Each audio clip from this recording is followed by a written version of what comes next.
Hello students, study time channel में आप सभी का स्वागत है। बेटा, आज हम क्लास 8 के चैप्टर 9 जंतुओं में जनन के बारे में अध्ययन करेंगे। तो चलिए हम लेसन स्टार्ट करते हैं। आपने पाचन, परिसंचरण एवं श्वसन प्रक्रम के बारे में पिछली कक्षा में पढ़ा था। क्या आपको इनके विषय में याद है? ये प्रक्रम प्रत्येक जीव की उत्तरजीविता के लिए आवश्यक है। कि हमने लास्ट वाली क्लास में आपने पाचन प्रणाली, परिसंचरण तंत्र क्या होता है, श्वसन प्रक्रिया क्या होती है, इन सब के बारे में पढ़ा था। तो ये जो सारी प्रक्रियाएं हैं, ये हमारे जीवित रहने के लिए बहुत आवश्यक हैं। आप पौधों में जनन के प्रक्रम के विषय में भी पढ़ चुके हैं। हमने ये भी पढ़ा है कि पौधों में जो है वो जनन किस तरह से होता है। जनन जाति की निरंतरता बनाए रहने के लिए आवश्यक है। तो जनन क्यों आवश्यक होता है? ताकि हमारी जो जाति है, जो स्पीशीज है, वो आगे जो है वो चलती रहे। कल्पना कीजिए कि यदि जीव प्रजनन नहीं करते तो क्या होता। अगर प्रजनन प्रणाली जो है वो ना होती तो क्या होता? इसमें क्या होता धीरे धीरे? ये आप इस बात को मानेंगे कि जीवों में जनन का विशेष महत्व है, क्योंकि वह एक जैसे जीवों में पीढ़ी दर पीढ़ी निरंतरता बनाए बनाए रखना सुनिश्चित करता है। तो इसमें यह है कि अगर जीव जनन नहीं करते तो क्या होता है? धीरे धीरे जो है वो स्पीशीज जो है वो क्या हो जाती है, खत्म हो जाती है, क्योंकि जीव जनन आगे करना बंद कर देते हैं। जैसे मनुष्य में है, अगर आगे संतान पैदा नहीं होगी तो क्या होगा? पीढ़ी की पीढ़ी जो है वो क्या हो जाएंगी, धीरे धीरे खत्म हो जाएंगी। आप पिछली कक्षा में पौधों के जनन के विषय में पढ़ चुके हो। इस अध्ययन में हम जानेंगे कि जंतु किस प्रकार जनन करते हैं। पहले अध्याय में हमने पहले पढ़ा था कि पौधे कैसे जनन करते हैं। अब हम देखेंगे कि जंतु जो है वो कैसे जनन करते हैं। जनन की विधियां। क्या आपने विभिन्न जंतुओं के बच्चों को देखा है? कुछ जंतुओं के बच्चों के नाम सारणी 9.1 में भरने का प्रयास कीजिए। यहाँ पे सारणी दी हुई है, आपने यहाँ पे लिखना है कि जैसे मनुष्य के बच्चे को क्या कहते हैं? शिशु कहते हैं। बिल्ली के बच्चे को, कुत्ते के, तितली, मुर्गी, इन सब के बच्चों को क्या बोलते हैं? वो नाम आपने यहाँ पे लिखने हैं। ठीक है। आपने विभिन्न जंतुओं के बच्चों का जन्म होते हुए भी देखा होगा। क्या आप बता सकते हैं कि चूजे और इल्ली किस प्रकार जन्म लेते हैं? बिलोटे और पिल्ले का जन्म किस प्रकार होता है? क्या आप सोचते हैं कि जन्म के पूर्व ये जीव वैसे ही दिखाई देते थे जैसे कि वे अब दिखाई देते हैं? तो आइए इसका पता लगाते हैं। जैसे आपने देखा होगा कि जो अंडे में से चूजा निकलता है ना, ठीक है, और कैटरपिलर का भी इसी तरह से है, अंडे से वो होता है, बनता है। तो ये इस तरह अंडे से जन्म लेते हैं। और बिल्ली का बच्चा जिसको हम बिलोटा बोलते हैं, और कुत्ते का बच्चा जिसको हम पिल्ला बोलते हैं, उनका जन्म जो है वो अलग तरीके से होता है। तो अब हम ये देखेंगे ये अलग अलग क्यों होता है। पौधे की एक ही तरह जंतुओं में भी जनन की दो विधियां होती हैं। जैसे पौधे में दो विधियां होती हैं ना, लैंगिक जनन और अलैंगिक जनन, इसी तरह जंतुओं में भी दो विधियों द्वारा जो है वो जनन होता है। पहला क्या है? लैंगिक जनन। और दूसरा क्या है? अलैंगिक जनन। ठीक है। तो इसमें देखिए, लैंगिक जनन, अब हम पहले पढ़ेंगे लैंगिक जनन के बारे में। कक्षा 7 में आपने पौधों में जनन के विषय में पढ़ा था। इसे स्मरण करने का प्रयास कीजिए कि पौधों में जनन हमने 7वीं क्लास में पढ़ा था, पौधों में कैसे जनन होता है। आपको याद होगा कि लैंगिक जनन करने वाले पौधों में नर और मादा जननांग होते हैं। कि जो पौधे जिनमें लैंगिक जनन होता है, उनमें क्या होता है? नर वाले भाग भी होते हैं और मादा वाले भाग भी होते हैं। क्या आप इन भागों के नाम बता सकते हो? जंतुओं में भी नर एवं मादा में विभिन्न जनन भाग अथवा अंग होते हैं। जिस तरह क्या कहते हैं, पौधे में होते हैं ना, नर और मादा के अलग अलग भाग होते हैं, इसी तरह से जंतुओं में भी नर और मादा के अलग अलग भाग और अंग होते हैं। पौधों को ही की ही तरह जंतु भी नर एवं मादा युग्मक बनाते हैं। जो संलयित होकर युग्मनज बनाते हैं। जैसे पौधों में भी लैंगिक जनन होता है, तो जंतुओं में भी क्या होता है, नर और मादा जो है क्या करते हैं, मिलकर एक युग्मक बनाते हैं, जो संलयित होकर क्या बन जाता है, युग्मनज बन जाता है। यह युग्मनज विकसित होकर एक नया जीव बनाता है। तो वो जब युग्मनज जो बनता है, जब वो पूरा उसमें ग्रोथ हो जाती है, बढ़ जाता है, तो वो क्या बनता है, एक नया जीव बन जाता है। इस प्रकार का जनन जिसमें नर तथा मादा युग्मक का संलयन होता है, लैंगिक जनन कहलाता है। तो यहाँ से ये आपके लैंगिक जनन की परिभाषा भी हो गई कि वह जनन जिसमें नर और मादा युग्मक का संलयन होता है, मतलब वो इकट्ठे होते हैं। आइए हम मनुष्य में जनन भागों का पता लगाएं तथा जनन प्रक्रम का अध्ययन करें। तो अब हम इस चैप्टर में हम क्या करेंगे, जो मनुष्य मानव है उसके जनन भागों का अध्ययन करेंगे और देखेंगे कि जनन प्रक्रिया जो है वो कैसे होती है। ठीक है, तो सबसे पहले हम पढ़ेंगे नर जनन अंग। तो नर जनन अंग में क्या होता है, उसमें कौन कौन से पार्ट्स होते हैं, एक जोड़ा वृषण, मतलब दो वृषण होते हैं, दो शुक्राणु नलिका और एक शिशन या जिसको हम बोलते हैं लिंग होता है। ठीक है, यहाँ पे जैसे यहाँ पे देखिए, ये क्या है, वृषण, ये दो वृषण है ना, एक ये वृषण है, एक ये वृषण है, वृषण। ठीक है, वृषण में से जो शुक्राणु होते हैं वो बन के कहा जाते हैं, इस नलिका से जाते हैं। तो ये इसको हम क्या बोलते हैं, शुक्राणु नलिका।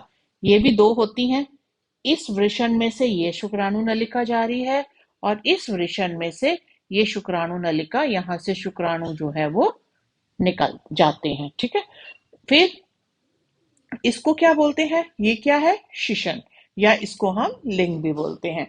और यहाँ से वो जितने शुक्राणु गए होते हैं ना यहाँ पे, ठीक है, यहाँ से शुक्राणु, ये सारे शुक्राणु इधर से शरीर से बाहर निकल जाते हैं। ठीक है, तो ये हो गया नर का जनन तंत्र। तो यहाँ पे देखिए, वृषण नर युग्मक उत्पन्न करता है जिसे शुक्राणु कहते हैं। तो ये जो वृषण है, ये क्या उत्पन्न करता है, शुक्राणु उत्पन्न करता है। ठीक है, यहाँ पे शुक्राणु यद्यपि बहुत सूक्ष्म होते हैं, पर प्रत्येक में एक सिर, एक मध्य भाग एवं एक पूंछ होती है। शुक्राणु जो है वो बहुत छोटे छोटे होते हैं। ठीक है, और लेकिन उनकी रचना कैसे होती है, ये देखिए, उसमें एक सिर होता है, ये शुक्राणु है, ये बहुत ही छोटे छोटे होते हैं। और उसमें एक शुक्राणु अगर हम देखें तो उसमें एक सिर होता है, एक मध्य भाग होता है और एक पूंछ होती है। क्या शुक्राणु एकल कोशिका जैसे प्रतीत होते हैं? वास्तव में हर शुक्राणु में कोशिका के सामान्य घटक पाए जाते हैं। तो यहाँ देखिए, तो इसमें यहाँ पे ये पूछा गया है, शुक्राणु में पूंछ किस काम आती है? तो शुक्राणु में जो है पूंछ जो है वो, क्योंकि यहाँ से बहुत सारे स्राव निकलते हैं, शुक्राणु जो है वो तरल बन जाता है, लिक्विड की फॉर्म में हो जाता है। तो वो जो उसमें जो है ये शुक्राणु जो है आसानी से तैर लेते हैं, किसकी मदद से, अपनी पूंछ की मदद से। ठीक है, फिर नेक्स्ट आता है मादा जनन अंग। यहाँ पे देखिए, अब ये हमने पहले नर जनन अंग पढ़ लिया था, अब हम मादा जनन अंग देखेंगे। मादा जनन अंगों में भी एक जोड़ी अंडाशय, ये देखिए ये दो अंडाशय है, ये एक ये अंडाशय और एक ये अंडाशय है, एक जोड़ी अंडाशय होता है। और अंडाशय में से अंडा कहाँ आता है, यहाँ पे अंडवाहिनी में आता है। ठीक है, यहाँ से भी अंडाशय में, अंडवाहिनी में, तो यहाँ पे पहुंचता है। अंडाशय जो है, अंडाशय मादा युग्मक उत्पन्न करता है जिसे अंडाणु कहते हैं। तो अंडाशय जो है, यहाँ पे देखिए, अंडाशय जो है क्या उत्पन्न करता है, मादा युग्मक उत्पन्न करता है जिसको क्या बोलते हैं, अंडाणु। एक अंडा पैदा होता है जो एक बारी इस अंडाशय से होता है और एक बारी जो है इस अंडाशय से पैदा होता है। और वो अंडाशय जो में जो अंडा पैदा होता है वो अंडवाहिनी से होता हुआ कहाँ आता है, यहाँ पे पहुंचता है। तो यहाँ पे ये क्या है, अंडवाहिनी। इसमें देखिए आगे, मानव में प्रति मास दोनों अंडाशयों में से किसी एक अंडाशय में एक विकसित अंडाणु अथवा डिंब का निर्मोचन अंडवाहिनी में होता है। तो ठीक, मैंने अभी आपको बताया ही है कि एक बारी आपकी हर माँ जो है एक बारी यहाँ पे अंडा पैदा होता है और एक बारी यहाँ पे अंडा पैदा होता है, और फिर वो जब अंडा पैदा होता है वो कहाँ आ जाता है, अंडवाहिनी में आ जाता है। ठीक है। गर्भाशय वह भाग है जहां शिशु का विकास होता है। शुक्राणु की तरह अंडाणु भी एकल कोशिका है। अब यहाँ पे देखिए, ये जो अंडवाहिनी है, ठीक है, ये अंडवाहिनी है, यहाँ पे अंडा आता है, यहाँ पे इसका निषेचन होता है, और फिर वो जो भ्रूण है उसका विकास कहाँ होता है, ये गर्भाशय में उसका विकास होता है। और जो शुक्राणु और अंडाणु जो है वो दोनों ही एकल कोशिका हैं। ठीक है, ये मानव अंडाणु है जो अंडा बनता है मादा में। ठीक है, और यहाँ पे शुक्राणु मैंने बताया था। निषेचन कैसे होता है, निषेचन जो अंडाणु है उसमें आके शुक्राणु जो है उनका जो सिर होता है वो आके अंडाणु के अंदर टकराता है, और वो जो शुक्राणु अंदर चला जाता है वो इस तरह से संलयित होकर क्या बनाता है, युग्मनज बनाता है। ठीक है। फिर निषेचन, जनन प्रक्रम का पहला चरण शुक्राणु और अंडाणु का संलयन है।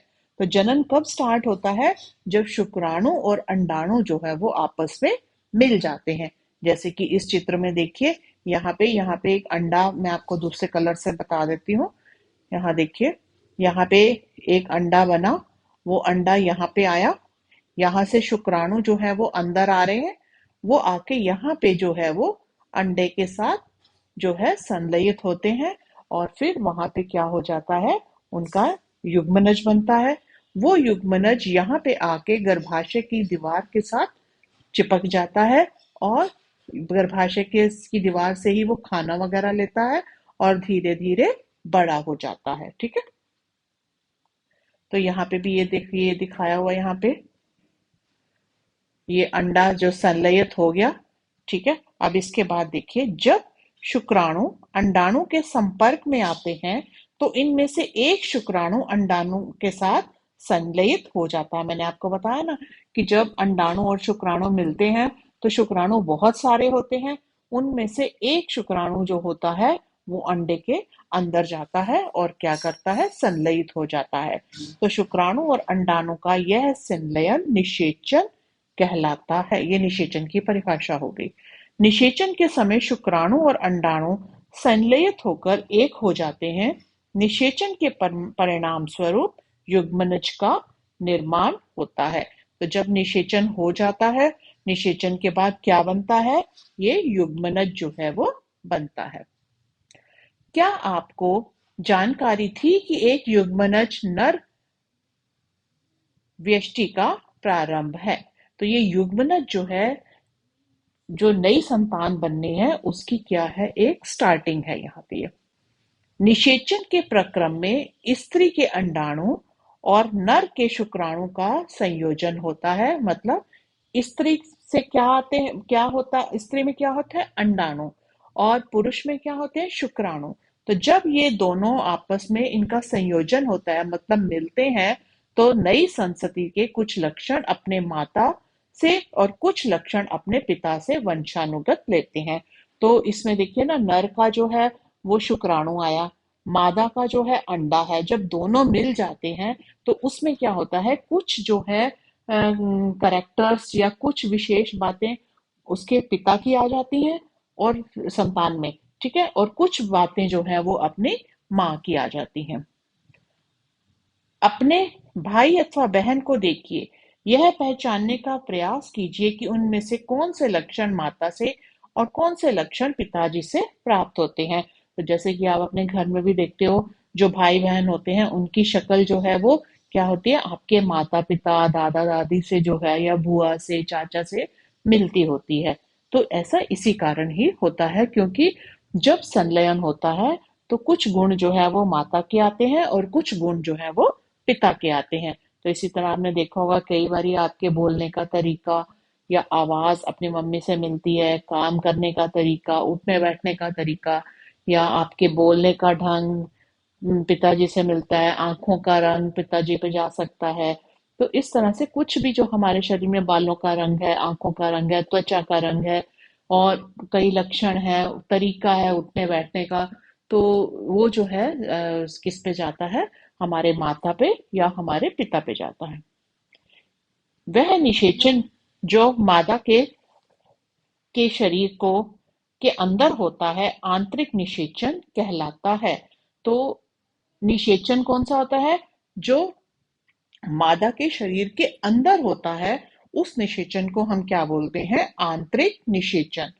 मनुष्य ये किस किस में होता है, मनुष्य, गाय, कुत्ते तथा मुर्गी इत्यादि अनेक जंतुओं में आंतरिक निषेचन होता है। तो इनमें सब में आंतरिक निषेचन पाया जाता है। ठीक है। फिर है, क्या आपने परख नली शिशु के बारे में सुना है? तो अब हम देखते हैं कि परख नली शिशु जो है वो क्या होता है। ठीक है। यहाँ कुछ जो है स्त्रियां होती हैं, लेडीज जो है कुछ ऐसी होती हैं जिनकी जो अंडवाहिनी है वो क्या हो जाती है, अवरुद्ध हो जाती है, बंद होती है। ठीक है। तो यहाँ पे जैसे ये अंडवाहिनी है, ये अंडवाहिनी जो है वो क्या हो जाती है, उसमें कोई रुकावट आ जाती है या वो बंद हो जाती है। जब वो ये अंडवाहिनी, इसमें कोई रुकावट आ जाएगी तो क्या होगा, अंडा जो यहाँ पे अंडवाहिनी से निकल ही नहीं पाएगा। जब वो अंडा वहां से बाहर ही नहीं आ पाएगा तो निषेचन जो है वो नहीं होगा, क्योंकि शुक्राणु उस तक पहुंच ही नहीं पाएंगे। तो ऐसी स्थिति में क्या होता है कि जो मादा होती है वो असमर्थ हो जाती है शिशु उत्पन्न करने में, मतलब वो बच्चा पैदा नहीं कर सकती।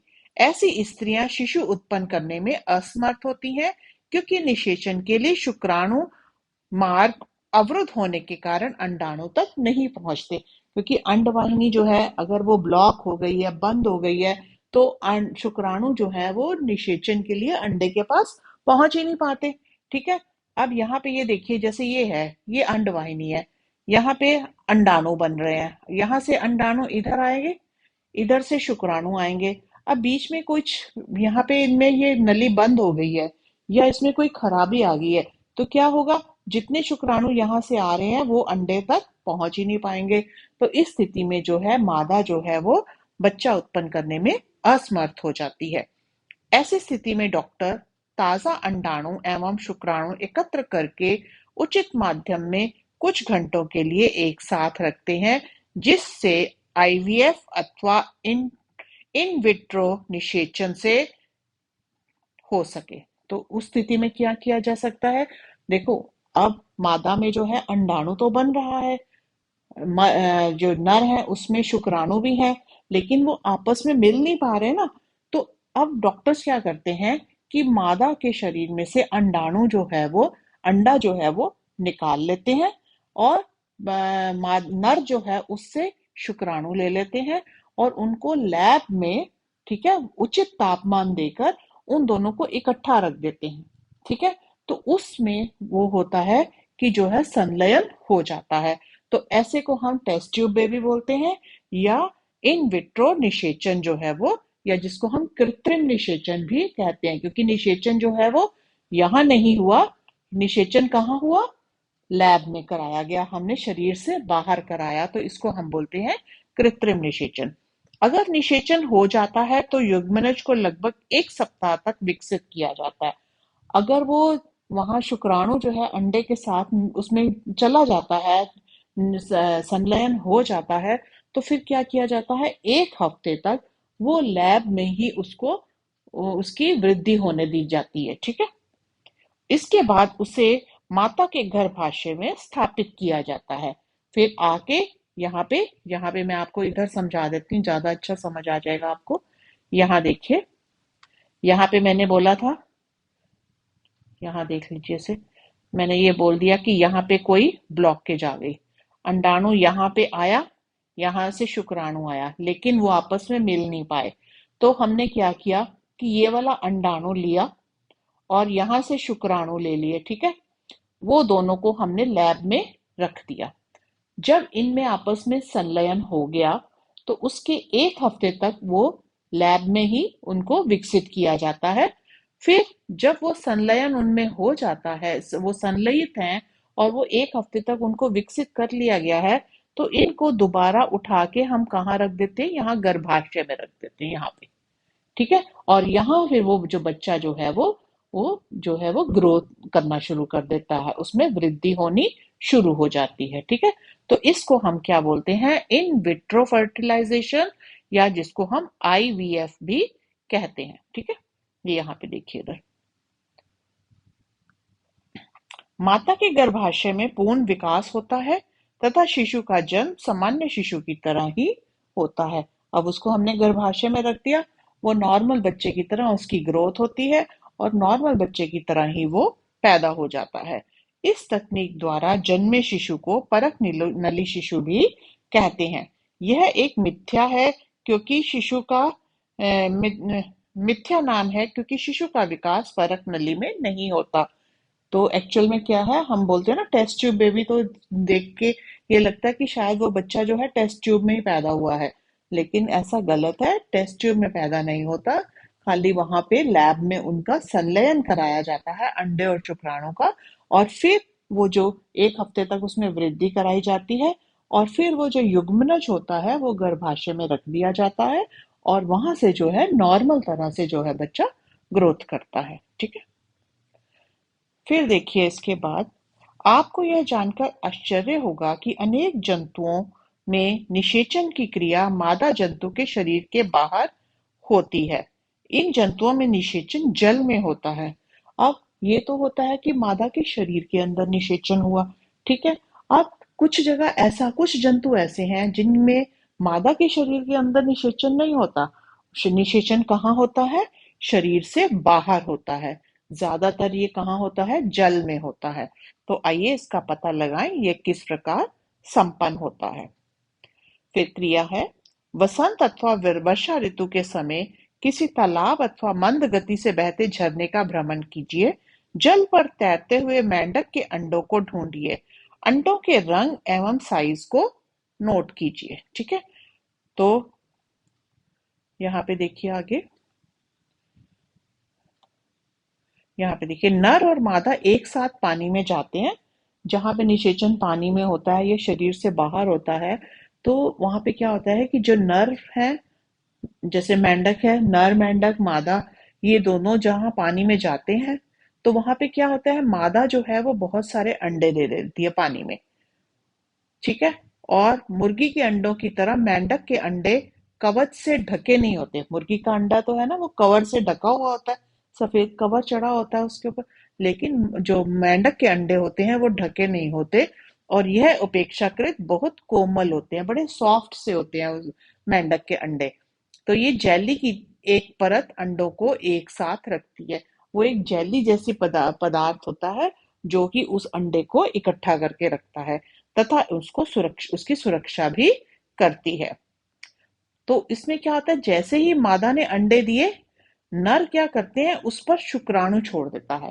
जैसे मादा ने पानी में, मेंढक जो है, मादा मेंढक जो है, उसने पानी में अंडे दे दिए, छोड़ दिए, बहुत सारे अंडे वो देती है एक टाइम में। और उसी समय क्या होता है, नर जो होता है वो भी अपने शुक्राणु छोड़ देता है। प्रत्येक शुक्राणु अपनी लंबी पूंछ की सहायता से जल में इधर उधर तैरते रहते हैं। शुक्राणु अंड कोशिका संपर्क में आते हैं, जिसके फलस्वरूप निषेचन होता है। तो बहुत सारे अंडे भी हैं, ठीक है, बहुत सारे शुक्राणु भी हैं।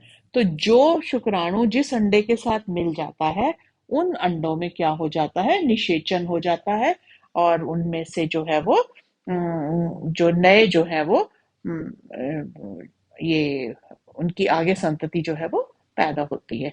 इस प्रकार का निषेचन, जिसमें नर एवं मादा युग्मक का संलयन मादा के शरीर के बाहर होता है, बाह्य निषेचन कहलाता है। इसमें क्या हुआ, अंदर शरीर के अंदर नहीं हुआ ना, मादा ने पानी में अंडे दिए और नर ने पानी में ही शुक्राणु दिए, पानी के अंदर ही उनका संलयन हुआ, और क्या हुआ, जो है वो इसमें ये सारा कहाँ हुआ, वो नर और मादा के शरीर के बाहर हुआ। तो इसलिए हम इसको बोलते हैं बाह्य निषेचन। और मनुष्य, गाय, कुत्ता, बिल्ली, इनमें क्या होता है, मादा के शरीर के अंदर वो जो संलयन होता है। तो उसको हम क्या बोलते हैं, आंतरिक निषेचन। ठीक है, तो ये अंतर है आंतरिक निषेचन और बाह्य निषेचन में, कि आंतरिक जो है वो मादा के शरीर में होता है निषेचन, और जो बाह्य होता है वो शरीर में ना होकर बाहर जो है वो निषेचन होता है। मछली और मेंढक एक साथ सैकड़ों अंडे क्यों देते हैं, जबकि मुर्गी एक समय में केवल एक अंडा ही देती है? आप ये सोचिए इसके बारे में, क्योंकि वहां पे वो पानी में देती है, बहुत सारे जो है वो वेस्ट चले जाते हैं। ठीक है, जरूरी नहीं कि सारे ही उसमें जो है संलयित हो जाएं। फिर उसके बाद देखिए भ्रूण का परिवर्धन। अब वो जो भ्रूण बन गया, संलयन के बाद जो भ्रूण बना, वो अब कैसे विकसित होता है? निषेचन के परिणाम स्वरूप युग्मनज बनता है। जब निषेचन हुआ तो क्या बनता है? युग्मनज बनता है। और जो विकसित होकर क्या बनाता है? भ्रूण बन में बदल जाता है। युग्मनज लगातार विभाजन होकर कोशिकाओं के गोले में बदल जाता है। तो युग्मनज जो है बार बार विभाजित हो जाता है, तो एक कोशिकाओं का गोला बन जाता है। तत्पश्चात कोशिकाएं समूहीकृत होने लगती हैं तथा विभिन्न ऊतकों और अंगों में परिवर्तित हो जाती हैं। तो उनमें बहुत सारी ग्रोथ होती रहती है। तो कोशिकाएं जो है वो किस में बदलना शुरू हो जाती हैं? धीरे धीरे अंगों में बदलना शुरू हो जाती हैं। इस विकसित हुई संरचना को भ्रूण कहते हैं। भ्रूण जो है वो कहाँ होता है? गर्भाशय की दीवार में रोपित होकर विकसित होता रहता है। मैंने आपको अभी ऊपर बताया था कि वो भ्रूण जो है वो गर्भाशय की दीवार से पे चिपक जाता है और वहां से ही अपना पोषण लेता है और बड़ा होता रहता है। गर्भाशय में भ्रूण का निरंतर विकास होता रहता है। धीरे धीरे विभिन्न शारीरिक अंग जैसे हाथ, पैर, सिर, आंख, कान आदि विकसित हो जाते हैं। भ्रूण की यह अवस्था जिसमें सभी शारीरिक अंग भागों की पहचान हो सके गर्भ कहलाता है। तो जब वो भ्रूण जो धीरे धीरे उसके हाथ, पैर, बाकी शरीर के अंग बनने लग जाते हैं, तो उस समय हम क्या बोलते हैं? उसको क्या बोलते हैं? भ्रूण को गर्भ बोलते हैं। जब गर्भ का विकास पूरा हो जाता है तो माँ नवजात शिशु को जन्म देती है। कि जब वो गर्भ पूरी तरह से विकसित हो जाता है तो क्या होता है? बच्चे का जन्म होता है। यहाँ पे इस चित्र में देखिए, यहाँ पे भी यही दिखाया है। यहाँ पे ये देखिए अंडे, ये है अंडाशय हमारा। अंडे छोड़े जाते हैं, अंडे इधर से जाते हैं। ठीक है, और यहाँ से शुक्राणु आते हैं, ये शुक्राणु आते हैं, वो इनके साथ यहाँ पे निषेचन हो गया। निषेचन होने के बाद वो यहाँ पे आके इधर भी गर्भाशय की दीवार के साथ चिपक जाते हैं। ठीक है, इसको हम बोलते हैं रोपित भ्रूण। और फिर वो भ्रूण जो है वो धीरे धीरे बहुत सारी कोशिकाएं बनती हैं और वो विकसित होता रहता है। ठीक है, अब ये देखिए गर्भाशय में भ्रूण है। ठीक है, मुर्गी में भी आंतरिक निषेचन होता है, परंतु क्या मनुष्य और गाय की तरह मुर्गी भी बच्चों को जन्म देती है? नहीं, मुर्गी क्या देती है? अंडे देती है, और उसमें से जो है वो चूजे का जन्म होता है। निषेचन के फौरन बाद ही युग्मनज लगातार विभाजित होता है और अंडवाहिनी से नीचे की ओर बढ़ता रहता है।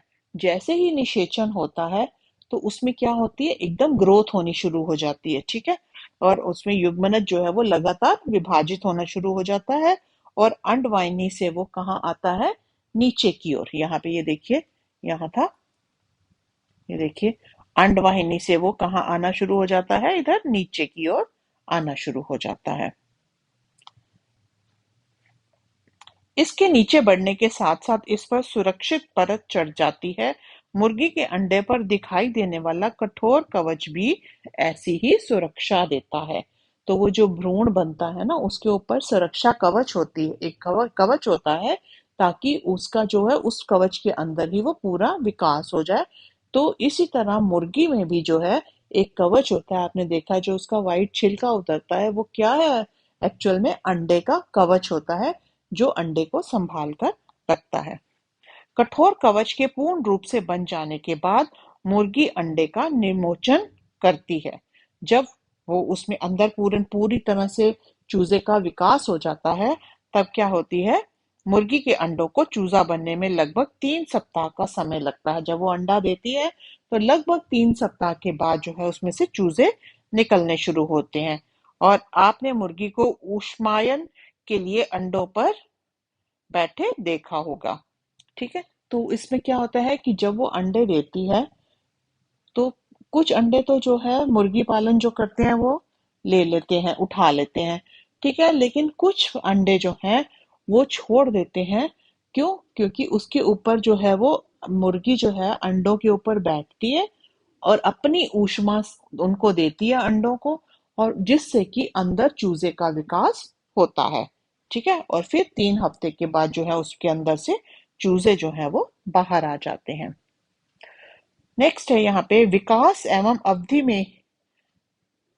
चूजे के पूर्ण रूप से विकसित होने के बाद कवच के प्रस्फुटन के बाद चूजा बाहर आ जाता है। जब अंदर चूजा जो है पूरी तरह से जो है वो डेवलप हो गया, बन गया चूजा पूरा, तो क्या होता है जो कवच है वो टूट जाता है और बाहर जो है वो चूजा बाहर आ जाता है। बाह्य निषेचन वाले जंतुओं में भ्रूण का विकास मादा के शरीर के बाहर होता है। भ्रूण अंडावरण के अंदर विकसित होता रहता है। तो जो ऐसे जीव हैं जिनमें बाह्य निषेचन होता है, मतलब निषेचन शरीर के बाहर होता है, उनमें क्या होता है, भ्रूण जो है वो कहाँ विकसित होता है? अंडे के अंदर विकसित होता है। और जब वो पूरा होने पर अंडजोत्पत्ति होती है। आपने तालाब तथा झरने में मेंढक के अनेक टैडपोल तैरते देखे होंगे कि जब वो उनमें जो वो परिपक्व अंडे में से वो बाहर निकलते हैं तो छोटे छोटे टैडपोल होते हैं। तो आपको किसी तालाब या उसके किनारे जो है, झरने के किनारे, ऐसे बहुत सारे टैडपोल जो है बरसाती मौसम में नजर आने आएंगे आपको। फिर आ जाता है जरायुज एवं अंडप्रजक जंतु। तो जरायुज कौन से होते हैं? वह जंतु जो सीधे ही शिशु को जन्म देते हैं जरायुज जंतु कहलाते हैं। ठीक है, जो डायरेक्ट बच्चे को जन्म देते हैं उनको क्या बोलते हैं? जरायुज जंतु। जैसे कि मनुष्य है, मनुष्य डायरेक्ट बर्थ देता है बच्चों को। ठीक है, और वे जंतु जो अंडे देते हैं उनको क्या बोलते हैं? अंड प्रजक जंतु। ठीक है, जो अंडे देते हैं उनको हम बोलते हैं अंड प्रजक जंतु, और जो डायरेक्ट बच्चे पैदा करते हैं उनको बोलते हैं जरायुज जंतु। ठीक है, कुछ जंतुओं के अंडे एकत्र करना सरल है क्योंकि उनकी मां शरीर के बाहर अंडे देती है। वह जंतु जिनके अंडे एकत्र करने में आप सफल रहे हैं, कौन कौन से हैं वो? उनको हम अंड प्रजक जंतुओं के उदाहरण हैं। जैसे कि मुर्गी है, मुर्गी है क्या करती है? शरीर से बाहर अंडे देती है। परंतु आप गाय, कुत्ता एवं बिल्ली के अंडे एकत्र नहीं कर सकते। ठीक है, यह इसलिए नहीं क्योंकि वह अंडे नहीं देता, उनकी मां पूर्ण विकसित शरीर शिशु को ही जन्म देती है। हम मुर्गी के अंडे तो इकट्ठे कर सकते हैं, लेकिन हम मनुष्य के, कुत्ते के, बिल्ली के, इनके हम जो है अंडे एकत्रित नहीं कर सकते। क्यों? क्योंकि ये हमारे शरीर के अंदर ही होते हैं। और जो वो क्या कहते हैं, माँ जो है वो जब पूर्ण तरह से शिशु विकसित हो जाता है तो उसको जन्म देती है। यह जरायुज जंतुओं के उदाहरण हैं। उसके बाद देखिए, यहाँ देखिए, शिशु से वयस्क। नवजात जन्मे प्राणी अथवा अंडे के प्रस्फुटन से निकले प्राणी तब तक वृद्धि करते रहते हैं जब तक कि वे वयस्क नहीं हो जाते। तो जो शिशु पैदा होते हैं या जो अंडे में से निकलते हैं वो जब तक बड़े नहीं हो जाते ना तब तक उनमें वृद्धि जो है होती रहती है। आप देखो, जैसे अगर कोई 10 दिन का बच्चा है और फिर 1 साल का बच्चा, तो उसमें कितनी ग्रोथ होती है। तो ऐसी ग्रोथ कब तक चलती है? जब तक कि वो वयस्क नहीं हो जाते, बड़े नहीं हो जाते। कुछ जंतुओं में नवजात जंतु वयस्क से बिल्कुल अलग दिखाई देते हैं। कुछ जंतु ऐसे हैं जिनके अगर हम नवजात शिशु देखें तो वो अपने वयस्क से बिल्कुल नहीं मिलते। मानव में तो क्या होता है, मनुष्य में क्या होता है कि हमारे जो बच्चे होते हैं वो, उनके वैसे ही हाथ पैर मुंह सब होता है ना, तो वो हमारे जैसे ही लगते हैं। लेकिन कुछ जंतु ऐसे हैं कि जिनके जो नवजात शिशु हैं वो उनके जैसे नहीं लगते। जैसे कि रेशम कीट के जीवन चक्र का स्मरण करो। उसमें क्या होता है, अंडे में से क्या बनता है, लार्वा, या जिसको इल्ली, इल्ली से फिर वो क्या बनता है, प्यूपा बनता है, प्यूपा से फिर वो वयस्क होके फिर जो है वो रेशम कीट बनता है। ठीक है, ये हमने 7th क्लास में पढ़ा था। अब हम पढ़ेंगे मेंढक के बारे में। मेंढक में अंडे से प्रारंभ करके वयस्क बनने की विभिन्न अवस्थाओं का प्रेक्षण कीजिए। हमें तीन स्पष्ट अवस्थाएं, मेंढक में हमें तीन अवस्थाएं नजर आती हैं। कौन कौन सी, पहले अंडा, टैडपोल या जिसको हम लार्वा भी बोलते हैं, और फिर वयस्क। यहाँ पे देखो, मैं आपको इधर से दिखाती हूँ। ये देखिए, ये मेंढक है। मेंढक ने अंडे दिए, अंडे में से क्या बन गया, हमें टैडपोल बना। अंडे और शुक्राणु का जब संलयन हुआ तो क्या बन गया, टैडपोल बना। टैडपोल से वो बाद में क्या बना, बड़ा वाला टैडपोल बन गया, और टैडपोल से फिर वो दोबारा जो है मेंढक बन गया। तो अब यहाँ पे देखो, इसकी और यहाँ पे शक्ल मिलती है कोई, बिल्कुल भी नहीं मिलती। तो इस तरह से कुछ ऐसे होते हैं जो अपने नवजात जैसे नहीं दिखते। ठीक है, आपने एक सुंदर शलभ को कोकून से बाहर निकलते देखा होगा। टैडपोल रूपांतरित होकर वयस्क में बदल जाता है, जो छलांग लगा सकता है और तैर सकता है। अब ये जो टैडपोल है, ये क्या करता है, ये अपने जब वयस्क में बदल जाता है तो वो छलांग लगाता है और पानी में तैरता भी है। कुछ विशेष परिवर्तनों के साथ टैडपोल का वयस्क में रूपांतरण कायांतरण कहलाता है। ठीक है, तो उसको जब टैडपोल जो है वयस्क में बदल जाता है तो इस स्थिति को हम क्या बोलते हैं, कायांतरण। उसकी काया में अंतर आ गया। जैसे जैसे हम बड़े होते हैं, हम शरीर के किसी प्रकार के परिवर्तन देखते हैं। क्या आप सोचते हैं कि हमारा भी कायांतरण होता है? मनुष्य में जन्म के समय में ही नवजात से वयस्क समान शरीर अंग मौजूद, हमारे में तो वही चीजें अंग होती हैं, आगे विकसित होती हैं। ठीक है, हम जैसे हमारी उंगलियां तब छोटी थी, अब बड़ी हो गई। हाथ पैर छोटे छोटे थे, अब बड़े हो गए। तो हमारे में जो है, मनुष्य में या कुछ और जंतुओं में जो अंग थे वो खाली क्या हुए, विकसित हुए। कायांतरण जो है वो पूरी तरह से नहीं होता। फिर आ जाता है अलैंगिक जनन। ठीक है, अत्यंत छोटे जंतु जैसे कि हाइड्रा और सूक्ष्मदर्शी जंतु जैसे कि अमीबा में जनन किस प्रकार होता है। तो जो बहुत छोटे जंतु होते हैं, एक कोशिका वाले जंतु होते हैं, जैसे अमीबा है और या हाइड्रा है, उसमें जनन किस तरह से होता है, तो इसमें इसका हम पता लगाते हैं। यहाँ पे देखिए, हाइड्रा में मैं आपको यह समझा देती हूँ। हाइड्रा में क्या होता है, हाइड्रा में मुकुलन विधि द्वारा जो है वो जनन होता है। हाइड्रा के किसी एक भाग पे एक छोटा सा हाइड्रा बनना शुरू होता है, फिर वो विकसित होके थोड़ा और बड़ा हो जाता है, और फिर वो विकसित होके पूरा हाइड्रा जो है वो यहाँ बन जाता है। जब वो पूरा बन जाता है तो क्या होता है, वो टूटकर इस शरीर से अलग हो जाता है। तो वो दो, एक से कितने हाइड्रा बन गए, दो हाइड्रा बन गए। ठीक है, प्रत्येक हाइड्रा में एक या दो अधिक उभार दिखाई देते हैं। यह उभार विकसित होकर नए जीव, जिन्हें मुकुल कहते हैं, ठीक है, ये क्या बनाते हैं, ये क्या है, मुकुल बना रहे हैं। ठीक है, इसी तरह यीस्ट में भी मुकुल दिखाई देते हैं। हाइड्रा में भी एक एकल जनक से निकलने वाले उदर के से नए जीव का विकास होता है।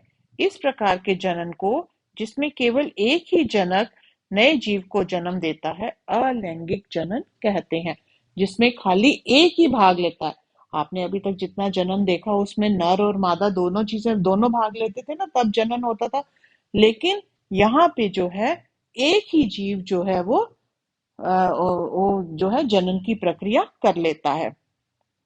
ठीक है, तो ऐसे जनन को हम क्या बोलते हैं, अलैंगिक जनन। हाइड्रा में मुकुल से नया जीव विकसित हो जाता है, इसलिए इस प्रकार के जनन को मुकुलन कहते हैं। ठीक है, क्योंकि यहाँ से एक मुकुल बना। ठीक है, ये देखिए मुकुल बना, मुकुल से वो मुकुल जो है वो आगे बढ़ता गया और नया हाइड्रा जो है बन गया। तो इसको हम, इस प्रक्रिया को हम क्या बोलते हैं, मुकुलन बोलते हैं। अलैंगिक जनन में अब यहाँ पे अमीबा देखिए, मैं आपको ये सारा इधर चित्र के माध्यम से समझा देती हूँ। यहाँ पे देखिए अमीबा है। अमीबा में क्या होता है, जब विभाजन होता है, जनन की प्रक्रिया कैसे होती है इसमें, कि यहाँ पे पहले जो केंद्रक है वो दो भागों में बट जाता है यहाँ पे, ठीक है। फिर धीरे धीरे ये कोशिकाएं जो है ये भी अलग, मतलब कोशिकाएं यहाँ पे ये देखिए ये अलग अलग कोशिका बनने की तैयारी हो रही है, ठीक है। फिर इसमें और ग्रोथ होती है तो ये बीच में से टूट जाते हैं और दो अमीबा जो है संतति कोशिकाएं जो है वो बन जाती हैं। तो इसको हम क्या बोलते हैं, द्विखंडन।